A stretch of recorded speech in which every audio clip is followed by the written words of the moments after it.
Good afternoon. Today I'm talking to Sharon. Hello, Sharon. Would you like to introduce yourself and tell us a little bit more about yourself and your book?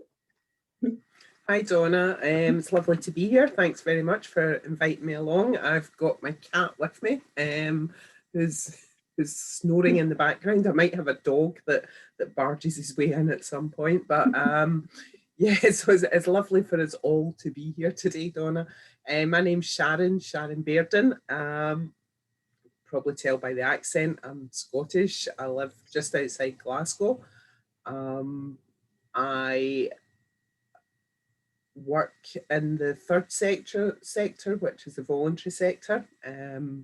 So I work in a small independent advocacy service, and I work locally, and I've been there for what seems like forever, for the last 20 years at least. And I've always worked in that sector, so I've always worked in the sort of charity voluntary sector after I left uni. So working in a variety of situations, we mainly work with individuals who use health and social care services, and advocacy is about working alongside people and helping them speak up for themselves, safeguarding their legal rights, and helping them make informed decisions. But most of all, it's about making sure that people are heard when decisions are being made about their lives, that their voice is central to that process. So that's me. So during the day, I'm a manager of an independent advocacy service. By night and all my spare time, I'm a lover of all things criminal. And that love of all things criminal obviously involves books, which is why I'm here. And it led to the publication last year of my debut novel, Sins of the Father. Sins of the Father is a dark psychological thriller based in and around Glasgow. And I'm going to read the blurb, because it's really hard to tell people about your book because you know everything in it. You forget that you give away spoilers. So I'll read the blurb. Lucas Finlay thinks he has struck gold when he marries Rebecca, but she married him for one reason only: to destroy him. Trauma runs deep. When her past comes back to haunt her, Rebecca begins to disconnect from herself and the world around her. As secrets are unearthed, she begins to fear for her sanity and her life. Truth will out. With her world unravelling around her, Rebecca clings to her determination to make Lucas pay whatever the cost. Forgive his sins, but someone must pay for the sins of the father. So, as I say, it's a dark book. It's not easy reading in some places. It's a story of Rebecca Finlay, a woman who has lived through trauma in her past. And the book's kind of told in two parts. The past, the first part is her childhood, and the second part is about her revenge. And it's not a spoiler to say that Rebecca lives with dissociative personality disorder, and multiple personality disorder, as most people would know it, I guess. And for me, the story it's not about somebody with mental health issues going out seeking revenge, and it's not about people who live with mental health, going out and seeking revenge. For me, it's Rebecca's mental health is because of the trauma that she lived through as a child, and it's something that I feel quite strongly about. I think a lot of times we forget when we meet people who are living with mental ill health. A lot of that comes from adverse childhood experiences, and a lot of it is exasperated, I think, sometimes by adverse system experiences, systems that are put in place to support and help people. sometimes don't always do that. Sometimes they can make the situation worse. So I will not go off I'll not go off on a rant and get on my soapbox, but it is something, it is something that I feel quite strongly about. My work, the work that I do is about human rights, it's about equality, it's about justice for people. And I wanted to try and explore that a little through my writing. Obviously, it's a psychological thriller, so there is the revenge element, and that sort of tension there. You've got to add that in fiction. It's not a non-fiction book, so yeah. So it's a dark story. A dark story. And did you always want to write? Yes. I was one of those kids that that had the scraps of paper stapled down the side with my book written on the front, and the scribbled illustrations and the wonderful stories that I told. And I think that I've always been a reader for as long as I've been able to read. So always been an avid reader, love to write stories. But I think like a lot of people, when I grew up, I thought, right, okay, I need to get a job and I need to be a grown up and an adult. I kind of always thought that writers were the sort of people that they lived in big mansions out in these secluded areas, and they looked out the window and all this inspiration, the stories came to them, and they just sat and they wrote their books, and life was wonderful. Then I got involved with book blogging, going along to book festivals, meeting people in publishing and writers and authors. And I realised that people who wrote books were just the same as everybody else. They're just the same as you and me, People have got jobs. Not all writers are J.K. Rowling or, Stephen King. People have got jobs, they've got lives, they've got trials and tribulations like the rest of us.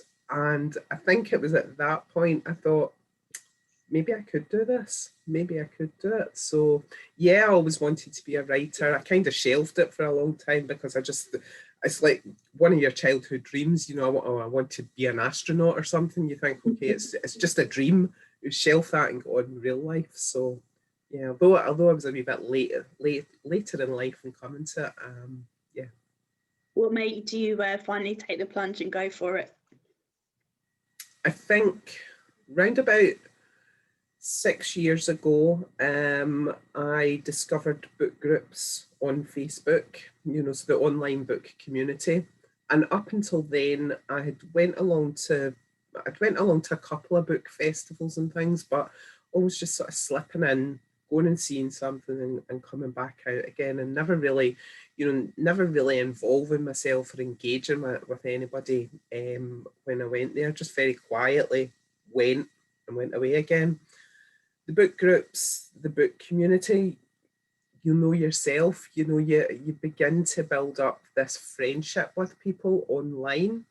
You also get to realise that there's people down, in the same area that you live in that are on these book groups as well. I've been absolutely so surprised by how many people that I've come across, and I think, oh my goodness, I know you. how can that be? So yeah, that kind of gave me a wee bit more confidence, I think, to go along to book festivals and start talking to people and sort of getting to know people in real life, if you like. I'd done some volunteering at Bloody Scotland, and I'd always read, but I'd never written a review for a book because I was like, I didn't think they were, who wanted to know what I thought about a book, what I think wasn't that important. I just enjoyed reading. But obviously through that, you realise the importance of reviews. Then I found out about bloggers. I thought, all right, okay, that's a great idea. Set up my blog, kept it very quiet, didn't share my reviews of it or my blog or anything for about a year. Because again, I was just like, oh, who wants to know what I think? This is just somewhere for me to keep my ideas or my thoughts about books, sorry. And then obviously I got to know a lot of people going through the festivals and through the book groups. And I'm going to blame Noelle for this, Noelle Holton. I know you spoke to her a couple of weeks ago. Noelle, when you know, when I met her at Harrogate, and she was telling me how she was writing a book, and you know, we got to know each other, and she was like, "Have you ever thought of writing?" And I was like, "Yeah." I says, "But I don't think I could do that." But she nagged and she nagged and she nagged me, and she made me go along to Crime and Publishment. Yeah, she made me go along to Crime and Publishment, which is a weekend writing retreat, if you like, for people interested in crime and psychological thrillers, run by Graham Smith and Michael J. Malone. And what a weekend that was. I had went along, I had an idea for a book. I'd been working on something, working away quietly on something, and went along to that weekend, and just everything, you know, I came away totally inspired. I came away with people really, you know, pushing me on and saying, "Come on, you can do this, you can do it." So yeah, I think it was a combination of just finding my confidence, getting to know people, and encouragement and belief from other people that you can do it. Yeah, so I talk too much as well. So you might ask me a question and I'll go away on talking about something else. So pull me back if I start rambling. No, it's fine. I gear my questions to what you say, so sometimes you might answer a question I was going to ask anyway, so it's fine. Okay.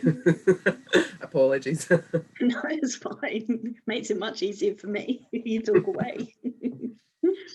When I spoke to Noelle, she still considered herself a blogger and a reader. She didn't actually think of herself as an author. Do you feel the same? Definitely. Definitely. I still, you know, I still pinch myself, you know, when so I've got my book on my shelves, and I still pinch myself when I look at it, you know, and I still, you know, put my name into Amazon and go, "Oh my God, it's me."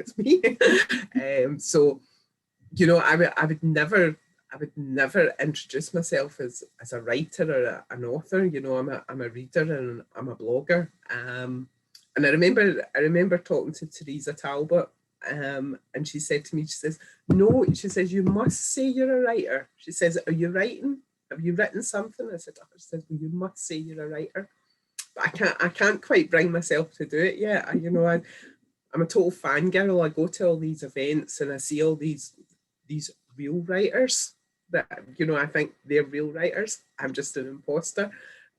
So yeah, I'm still very much at the imposter stage, you know. I'm just like, I'm here in the background. So yeah, I think it's hard, you know, and you know, I'm from the west of Scotland, and you know, in the west of Scotland, you know, you get kicked down very quickly if you get too full of yourself.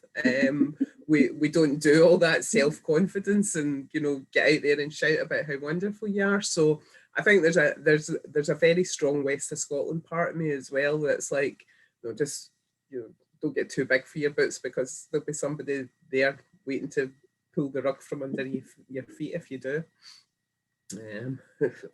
Yeah, I mean, I've done, I think, over 50 of these interviews, and there's literally not one author that's come on and said, "Yes, I'm an author, you know, I'm happy with what I'm doing."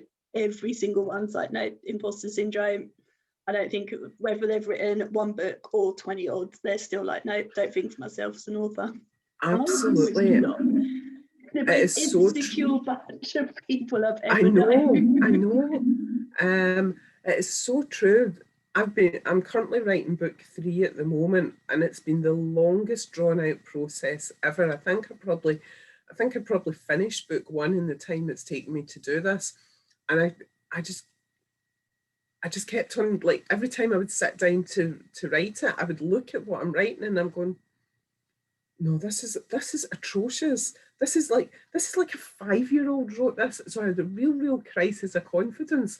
And I put something up on Twitter on Sunday night, because I finally got draft 1 to 30,000 words. So I was like really pleased.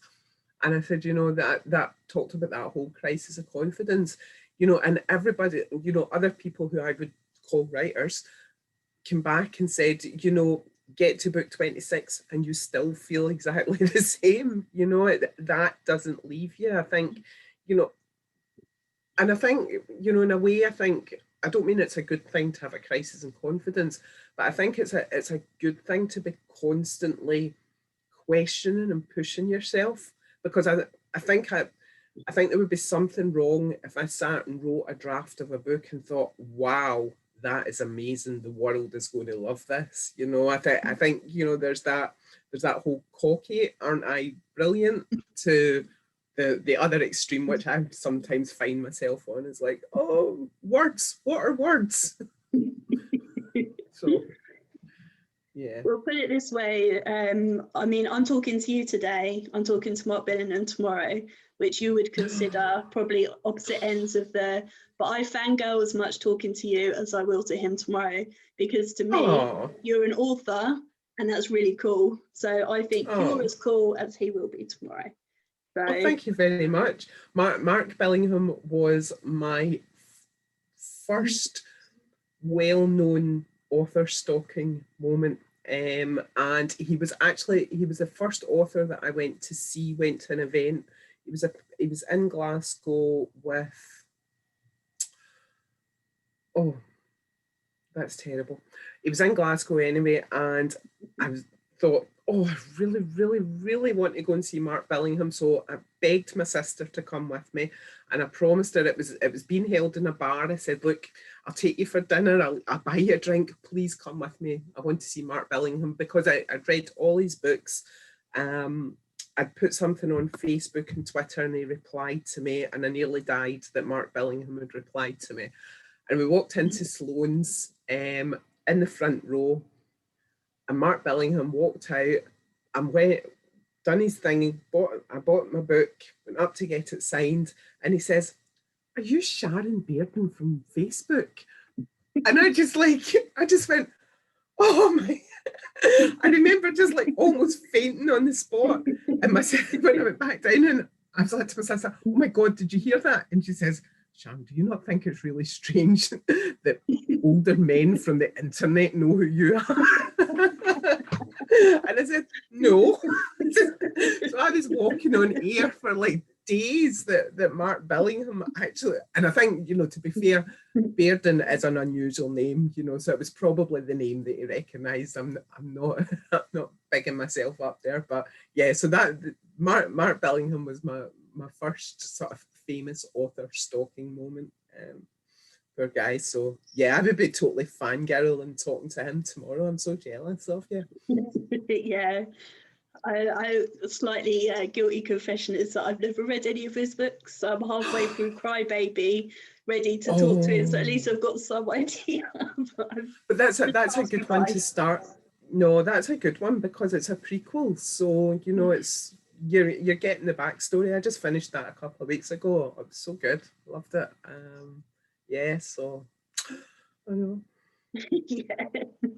Total fangirl. Oh. I've got loads, yeah.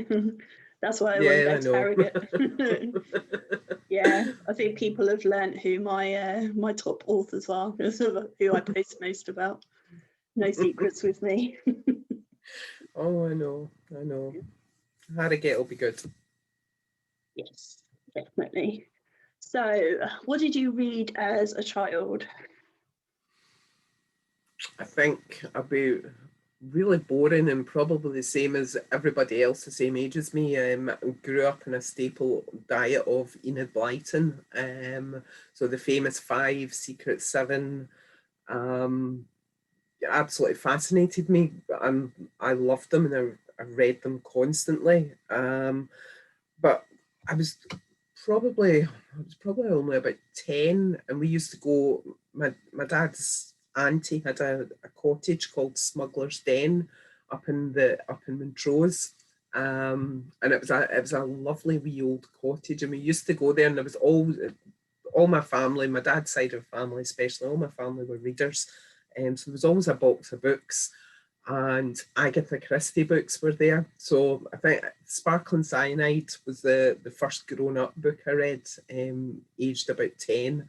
And that really, you know, I went from Agatha Christie to Dean R. Kuntz to Stephen King very rapidly. So, you know, devoured absolutely devoured them. And I think it was at that point then I was like, please, I need to join the adult library. You know, the children's library is not doing it for me anymore. So my dad used to sneak me books out of the adults library. So yeah, Enid Blyton into Agatha Christie, and then on to some horror before back onto crime again. So.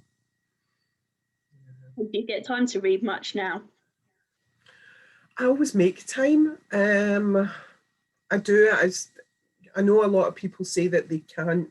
They find it difficult to write and be reading a book at the same time because the two mindsets. I'm the complete opposite.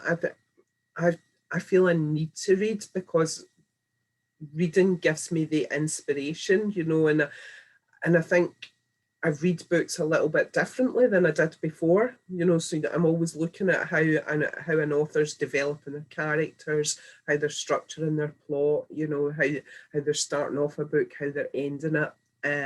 So I say I do read, and I always make time to read. And I had this conversation with somebody the other day, and they were saying, nobody reads as much as you do. People don't have time to read. And I said, well, if you sit and watch a football game for 90 minutes, or if you watch a film that lasts 2 hours, I said, I would sit and read during that time. I said, so I'm just spending my time differently. So yeah, I do. And I can't go to bed and go to sleep at night without reading, even if I'm exhausted and I only manage to read one page and fall asleep with my head in the book. I actually can't sleep without reading. If that's my idea of hell, is somebody shut me in a room with nothing to read and expecting me to go to sleep. I've read the back of a cornflakes packet. I need to read something before I sleep. So yeah. So yes, I always read. Yeah, I've found people are always asking me if I've watched certain films or certain TV programs, and generally it's like, no. Like, how have you not seen that? It's like, I read. Always, I've always read. Like I'd rather read than sit and watch. It feels like a waste of reading time. So I know. Yeah. Occasionally, if people are going on about something that's maybe on Netflix or whatever, and I think it's something that's really appealing to me, then I'll watch it. But I wouldn't sit every night and look for a film. And when I do, I'll say, oh right, okay, that film looks quite interesting. I'm 5 minutes into it and I'm like, I'm bored.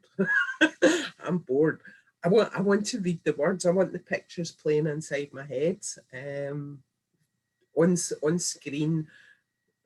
screen stuff really needs to grab me before I'm pulled into it. Whereas a book, I can pick up a book and I'm lost in it, from the first couple of pages. So yeah.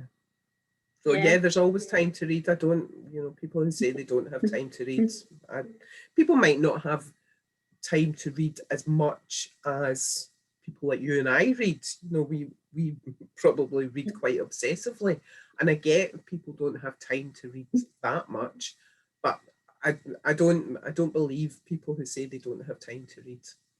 No, I don't either. Yes, priorities, I think, isn't it? All, I suppose, preferences, but yeah, it's just a different way of spending your time. I would rather spend 2 hours reading a book than 2 hours watching a film. Yeah, I'm exactly the same. If you were to be a character in any book, what would you choose? Who would you be? Oh my goodness. Who would I be? Do you know who I would be? Lynn Anderson writes the Rona McLeod series. And Rona, have you read it? Not sure, but I don't, No. doesn't ring a bell. The name rings a bell, okay. But I don't. Rona McLeod's a forensic scientist. You would like that. Yeah. Based in Scotland. Lynn Anderson is like my queen of crime fiction. I absolutely adore everything that she reads. She's such a lovely woman. She's so supportive and so friendly. I was talking to you before, and the first time I volunteered at Bloody Scotland. She was in the audience and she's like, "Oh, hi Sharon, how are you doing?" And I'm just like, "Oh my goodness." But she's been like that forever. She always stops and talks to you. But anyway, so Rona McLeod's Lynn Anderson's Rona McLeod, I would be her, and I think I would be Rona McLeod because I am absolutely rubbish when it comes to numbers and when it comes to science. And I would really like to know what it was like to have that sort of analytical scientific brain. And then it would maybe help me if I wanted to write a police procedural or go away from psychological thrillers. So I would like to occupy Rona McLeod's head for a while, or be her character. Yeah, just because she's quite different from me as a person. So yeah, that's what I'll say today. You could ask me tomorrow and it'd be somebody else. Dorothy in Wizard of Oz or something. Yeah. Oh no, that's weird. No. I've written that down as well. I'm totally checking that out when I finish this. Yeah, you would enjoy that. It's a fab series. Really good. Yeah, I read Kathy Reichs and others. That's how I ended up in this situation in the first place. It was by reading. To blame books for everything. Yeah, could have warned me about the bloody chemistry. They didn't write about that in their books, did they? It was the science part, Donna. You kind of ignored the science part of that forensic science. If you'd only paid attention to that second word, it was a big clue. Yeah, lesson learned the hard way. I know.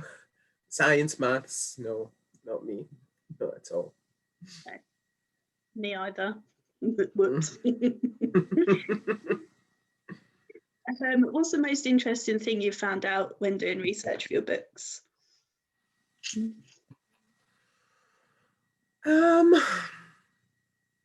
kind of hard because I think it sounds really twee, but I think a lot of the research comes from my life experiences. So for Sins of the Father, I didn't need to do a lot of sort of what you would call traditional research. So I didn't need to go and read up on, multiple personality disorder. I know about health and social care services. So a lot of it's coming from my sort of personal experience, my professional experience, life experience, if you like. I think probably in book 3, the one that I'm working on just now, involves prison life. And I'm not going to say anything about book 3 because it's still at that messy stage in my head. Even though there's 30,000 words, it still feels messy. So I think for me, probably I'm having to do a wee bit more research into sort of prison, the parole system in Scotland and things like that. So probably stuff about parole that I wasn't, I didn't know about, or I don't have a lot of knowledge about. So the prison research that I'm doing for book number 3 is probably the most interesting, if you like. And I suppose, I applied to be a prison officer when I was 19, I think. I failed the first part of the interview, and I'm quite glad because I don't think I would have liked to be a prison officer. Not back then. Maybe now times have changed a little, but I'm kind of glad that I didn't become a prison officer back then, when all those years ago when I was that age. So prison life has always sort of fascinated me. That idea of justice, what is justice, what does it mean, how do prisons, should prisons just be punishment, or should they be about reforming people, and preparing them for a non-criminal life, and just relationships between prisoners and their families, and that whole, a family supporting somebody who's in prison for a terrible crime. So yeah, that's kind of fascinating. So I'm kind of enjoying the research for that.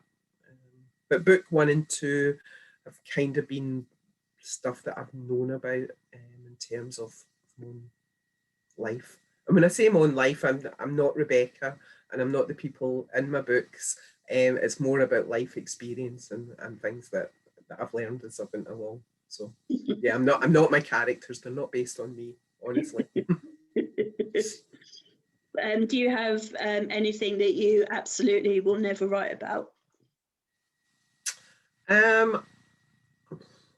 Romance. That's a different genre. Do you know what? I don't think I do, because book 1, the trauma that Rebecca went through as a child was an abusive childhood, neglect from her mother, and abuse at the hands of men who were around her mum. Although there's nothing graphic in the book, that it doesn't go in.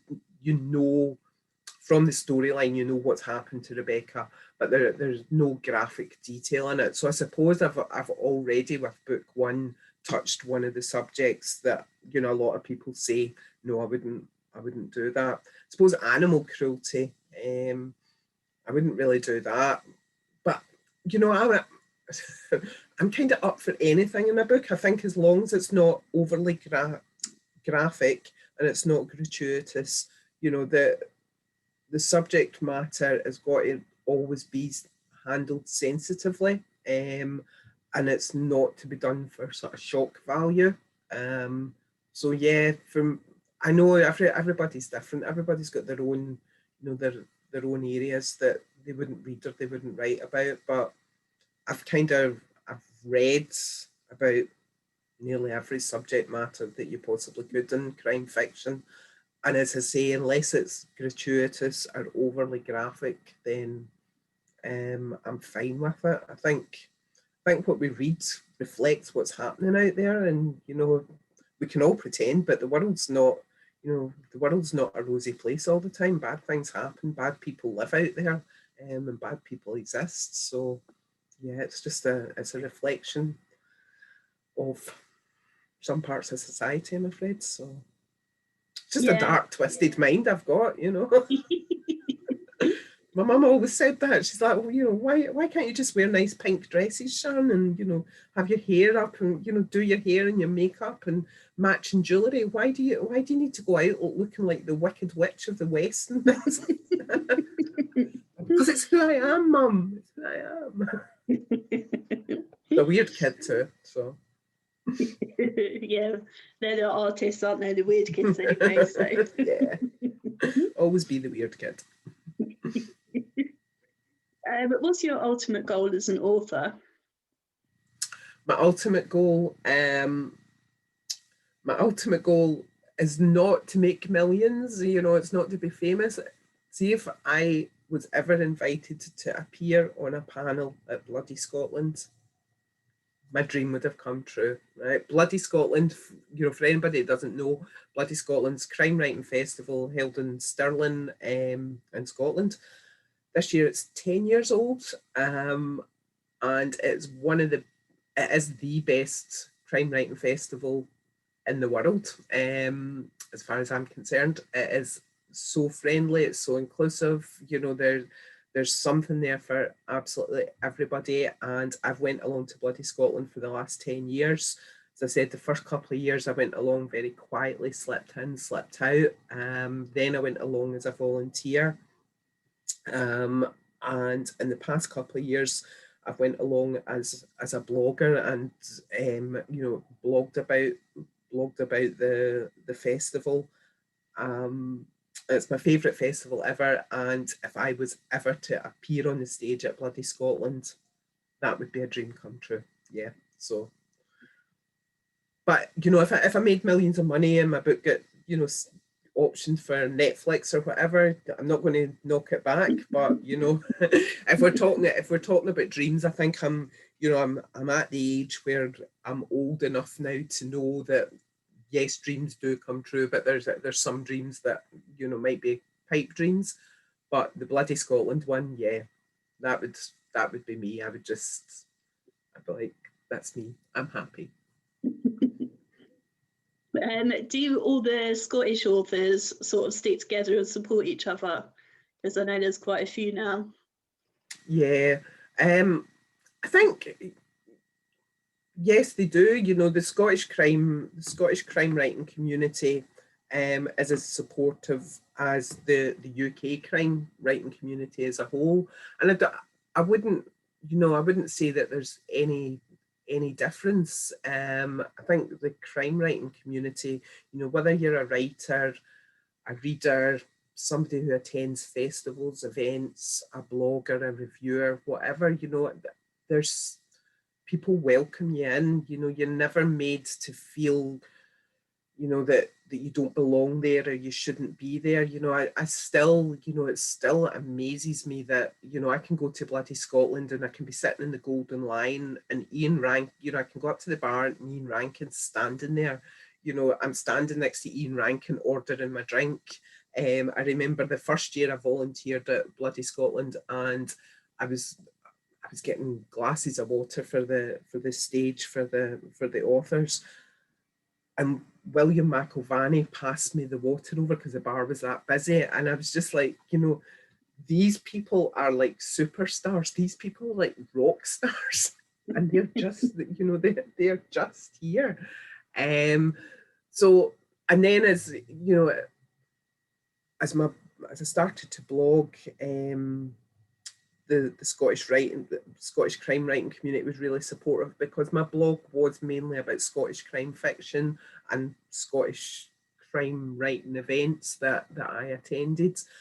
But also the crime writing community is much wider than just Scotland. I'm kind of Scottish, and I've got this, I've got a passion for my country. I love being Scottish, and I love coming from Scotland. And I think maybe like many years ago, there was not a snobbery, but there was a kind of like Scottish writers maybe didn't get the same recognition as writers from across the UK or across the world, if you like. And I think, that Willie McIlvanney, is described as the godfather of Scottish crime fiction. And then you've got Ian Rankin, Val McDermid, and I think they really, put Scottish crime writing on the map.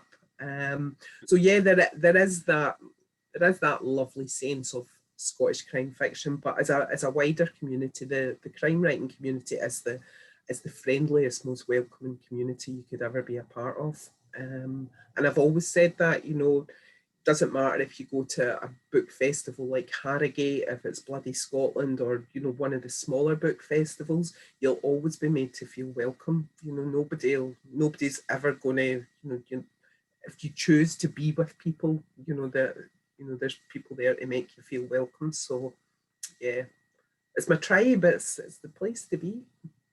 Yeah. You know what I mean. You know what I'm talking about. I do totally agree. Yep. Seeing as you've met so many authors now, do you still have one author that you'd fangirl over? The one all famous. All of them. Fangirl over all of them. Yes, and I will say all of them, because to me they are all famous. They are all, they are all rock stars. They're all those people that I just look at and think, oh. I think Ian Rankin, I still completely fangirl over him. Although I've met him once in Glasgow and got my picture taken with him, and he has replied to me a couple of times on Twitter, I don't think I could ever actually just go up and start talking to him. Same as Mark Billingham. Mark Billingham, I'm just like, I can't speak. So yeah, and it's crazy because at the end of the day, they're just people, and Mark Billingham and Ian Rankin are probably the most two down to earth people you'd ever meet in your life, and they're so friendly. They're they're not standoffish. They're not I've said it. Ian Rankin stands in the bar in the Golden Lion buying drink and beside everybody else. So to go up and speak to him would be absolutely nothing at all. But I fangirl over them all. There's probably about 100 restraining orders against me. You're doing better than me then. I reckon I've got about 5 so far. Probably banned from all the festivals this year, but no. If you were to spend a day with an author, dead or alive, who would you like to spend a day with? just one. No, Because I'm evil. I would cheat though. I would definitely cheat. I would sneak a load in the bag. I'm going to say William McIlvanney. Godfather of Scottish crime fiction. A man with such a great passion, not only for writing, but a passion for Scotland, a passion for politics. Now, I'm not a political person, and I'm not, I don't see myself as somebody who's able to engage in intelligent political conversation. But for me, he really brought everything down to earth, down to real life. Something that you could connect with and engage with. And he was just so much about him that that's what I kick myself about, not coming to that community before, because I feel that I missed out on so many times where I could have went and heard him speak. I did hear him speak a few times before he passed away, and I think, I wish I'd known all that before. So yeah, William McIlvanney. But alive, and I would cheat, because I'm telling you, I would have a van load of them. I think I would say Noel, but Noel and I spend loads of time together at festivals anyway. But there's just so many, and there's just so many. Mike Craven, I think because his mind is dark and twisted. He likes a good drink, and he's good fun, and I think he would be a good laugh to. Well, he has a good laugh to spend time with. So yeah, I'm speaking to him as well in June. I'm looking forward to that. Oh, are you? Yeah, he's got quite a good sense of humour as well, I think, hasn't he? He has. Yeah, he's got a great sense of humour, and his background's probation as well. So he's got a similar background to Noel. Absolutely, his books are phenomenal, absolutely phenomenal. Yeah, sometimes you shouldn't read as a writer, because I keep on reading books and going, oh, why am I writing? I can't write as well as that. So yeah, Mike Craven's brilliant. So. Yeah. I wonder if he suffers from imposter syndrome. I'll have to ask him when I speak to him. Yeah, ask him. I think he probably does. I think everybody does. I think you're right. Probably a real bunch of insecure and neurotic people are writers. Never quite believing what they've written's good enough. So yeah. Yeah, you probably saw that as a blogger anyway, didn't you? Like, I always joke that I have to stroke the ego of all these authors, because they're such a bunch of insecure people that they need to be told constantly that actually you're brilliant. I know. And I think, there was something on one of the groups the other day about reviews, and, should you leave a 1-star review? There's all this, stuff about reviews. And I kind of see where that, paranoia, if you like, or that, neurotic behavior comes from, because obviously as soon as you put a book out there, it becomes public property. And I remember Sean, my publisher from Red Dog, said to me, he said, once your book is published, it doesn't belong to you anymore. He says, so you need to let it go. He says, and not take, don't take criticism personally, because it's part of what happens. And I kind of get that, because you're putting your stuff out there for public consumption. People are going to comment on it. It's not always going to be comments that you want to hear. So yeah, I kind of get why authors sometimes maybe seem quite needy, going, are you sure you liked it? Did you really like it? What did you like about it? Yeah. Are you lying to me? Tell me the truth. Or is that just me? It really isn't, no. It's not at all. So when you're not working and you're not reading and you're not writing, what do you like doing? Reading, writing, books, book festivals. When I'm not doing bookish stuff, I like to take my dog a walk. So I've got a golden lab who's downstairs, Cooper. So I'm really lucky. I live just outside Glasgow, so I'm kind of not not in the middle of the country, but there's a lot of countryside and hills and that about me. So there's a lot of nice dog walks, and I've got a lovely walk on, on my doorstep. So I like to do that first thing in the morning when it's nice and quiet. It's time to think and time to reflect. I've got a 2-year-old grandson, my only grandchild, so I absolutely adore spending time with him. And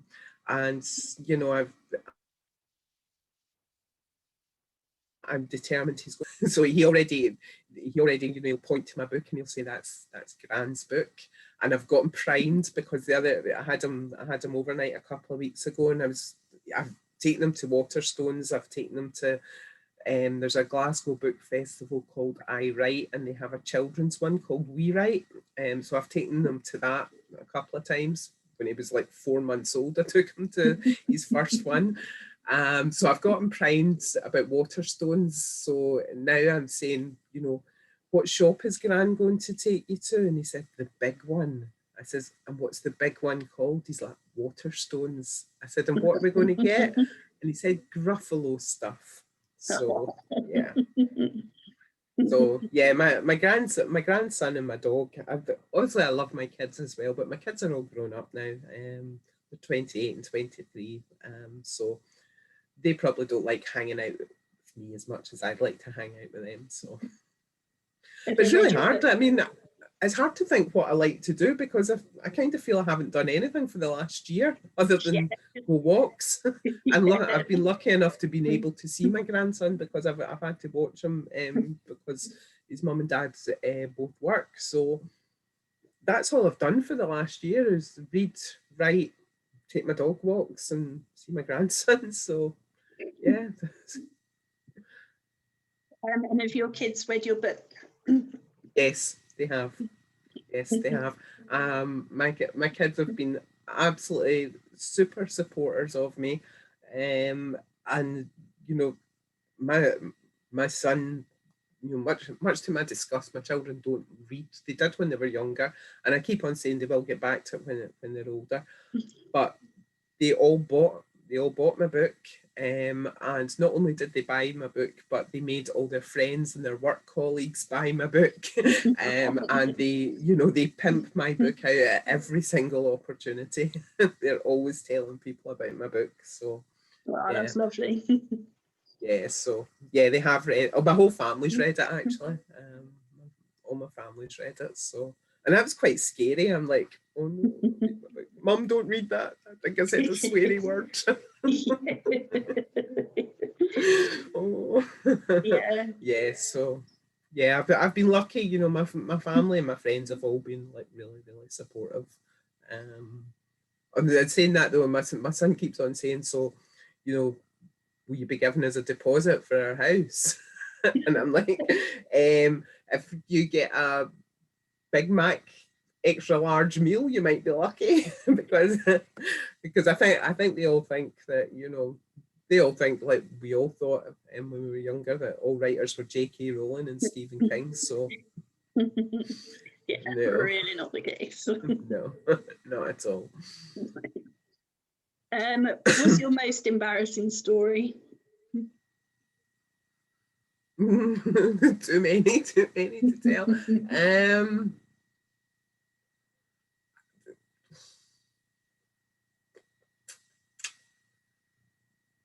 I don't know. I think I embarrass myself a lot all of the time at book festivals. Probably last year at Harrogate, I got really drunk last year at Harrogate, and I was just really drunk on a lot of gin. I had a water bottle that I kept on topping up with gin, and it was one of those water bottles that at the top says "keep going," don't stop now. So I was determined that I was going all the way through this water bottle. And I think I went round every single author in Harrogate and to show them my water bottle and my gin challenge that I was doing. So that was pretty embarrassing because I don't actually really drink a lot. And for some reason I got really drunk that night. It was good fun, but yeah, I don't know. I can't think of anything. You probably need to ask somebody else. I've probably done much more embarrassing things than that. I can't think of anything just now. I ask everybody, don't worry. I love that question. Okay. I'll probably think of something when I come off. I'll probably think of something that I probably wouldn't disclose to anybody. Yeah. What superhero power would you choose? Invisibility. Because I'm so nosy. I am the nosiest person in the world, so I would love to be invisible.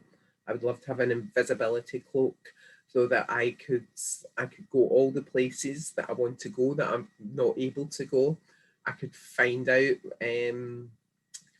what people were saying, what was going on. Yeah, an invisibility cloak for sure. I think a lot of people would quite like that.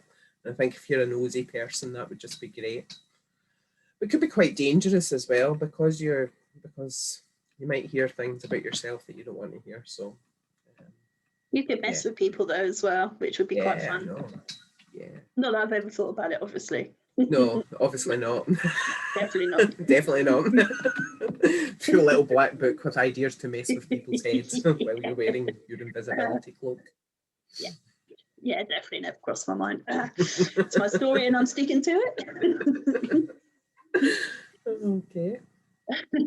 So what's coming next for you? Book 2, which is currently called You Need Me. That will be out later this year. I'm just waiting on a publication date. So I don't know, maybe autumn this year. Autumn, September-ish. It should be out then. Okay. God, it's hard, you know. People ask you about what you're writing or what you've written, and because that's been subbed for such a long time ago, and I haven't even done my edits or anything on it yet. So I'm trying to remind myself. Okay, it's Morag McLaughlin is a librarian. She finds a note tucked away inside a book in the library. A note that's clearly meant for her.